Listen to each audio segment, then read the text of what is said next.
क्या आप जानते हैं कि विदेशों में रहने वाले भारतीय हर साल अपने देश को इतनी बड़ी रकम भेजते हैं जो कई देशों की पूरी अर्थव्यवस्था से भी ज़्यादा होती है। जी हाँ दोस्तों, एक बार फिर भारतीय एनआरआई ने ऐसा ही कमाल कर दिखाया है। उन्होंने भारत को रिकॉर्ड तोड़ रेमिटेंस भेजा है, जिससे देश को न सिर्फ आर्थिक मजबूती मिली बल्कि भारत दुनिया का नंबर 1 रेमिटेंस पाने वाला देश बन गया है। तो चलिए इस अपडेट को डिटेल में जानते हैं। लेकिन आगे बढ़ने से पहले ही एक रिक्वेस्ट है कि जो भी लोग इस चैनल पर नए हैं वो हमारे चैनल को सब्सक्राइब ज़रूर करें। इस काम के लिए कोई पैसे नहीं लगते हैं, बल्कि इससे हमें मोटिवेशन मिलता है। तो चलिए आगे बढ़ते हैं। देश से बाहर विदेशों में रह रहे भारतीयों ने एक बार फिर कमाल कर दिखाया है।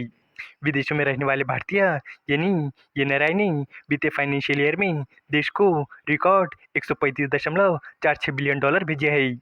ये अब तक की सबसे बड़ी रकम है और इससे लगातार 10 साल से एक बार फिर भारत दुनिया का सबसे बड़ा रेमिटेंस पाने वाला देश बन गया है।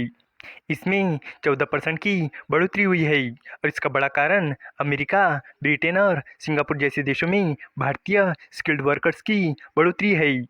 रेमिटेंस दरअसल वो पैसे होते हैं जो विदेश में रहने वाले भारतीय अपने परिवार को भारत भेजते हैं। ये लोग चाहे कुछ समय के लिए विदेश में रह रहे हो या हमेशा के लिए, इसमें दोनों शामिल होते हैं। रिजर्व बैंक ऑफ इंडिया की रिपोर्ट के मुताबिक एनआरआई के भेजे गए कुल पैसे प्राइवेट ट्रांसफर के रूप में दर्ज किए जाते हैं और बीते साल इनमें जोरदार उछाल देखने को मिला है। अगर हम तुलना करें तो फाइनेंशियल ईयर 2016-17 में भारत को 61 बिलियन डॉलर का रेमिटेंस मिला था, जो अब 2 गुना से भी ज़्यादा हो चुका है।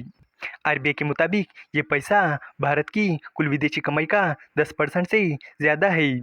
पूरे साल में भारत को विदेशों से करीब 1 ट्रिलियन डॉलर मिला है।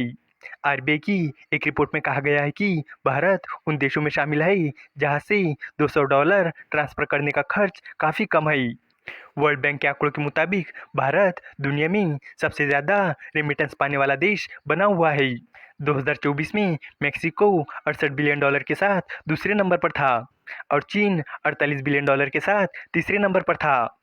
टाइम्स ऑफ इंडिया की रिपोर्ट के मुताबिक आईडीएफसी फर्स्ट बैंक की चीफ इकोनॉमिस्ट गौरा सेन गुप्ता ने बताया कि क्रूड ऑयल की कीमतों में गिरावट के बावजूद रेमिटेंस में ज़बरदस्त ग्रोथ बनी रही।